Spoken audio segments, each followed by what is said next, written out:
Ang intense ng mga kaganapan ngayon sa abot kamay na pangarap sapagkat ikakagulat ni Eric ang sasabihin sa kanya ng anak niyang si Justin.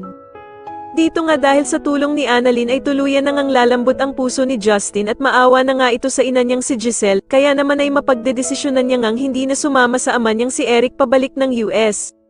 Samantala matapos ngang magbigay ng regalo na kwintas itong si Doc Lyndon kay Annalyn, ay hindi naman magpapatalo itong si Harry at magbibigay nga din ito ng regalo kay Annalyn.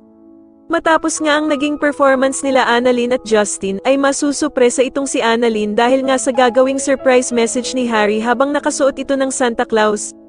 Sa kabilang banda naman ay muli ngang magkakatagpo ang landas nila Doc Robert at Lynette dahil sa pareho silang a-attend sa party ng mga bata.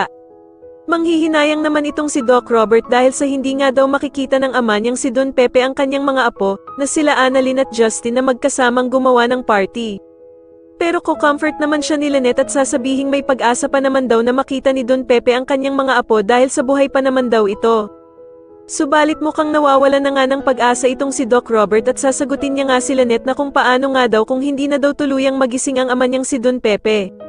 Samantala ay ikakabigla naman ni Justin ang pagdating ng ina niyang si Giselle sa party at magagalit pa nga siya kay Annalyn dahil sa kung siya ba daw ang nagpapunta dito. Sasagutin naman siya ni Annalyn na gusto lang naman daw sana niyang magkausap silang dalawang mag-ina. Pero agad namang hihingi ng tawad itong si Giselle sa anak niyang si Justin at aalis na nga lang daw siya. At dito nga habang papaalis si Giselle ay agad naman siyang pipigilan ni Justin at mukhang lalambot na nga ng tuluyan ang puso nito. Sa tingin nyo dito na nga kaya tuluyang magkaayos ang mag-inang sila Giselle at Justin, mas lalo na nga talagang nagiging exciting ang mga susunod na kaganapan kaya naman ay mas lalo pa nating abangan ang mas lalong gumigandang abot kamay na pangarap. Maraming salamat po sa inyong panonood at sana po ay masubscribe nyo ako. Maraming salamat po.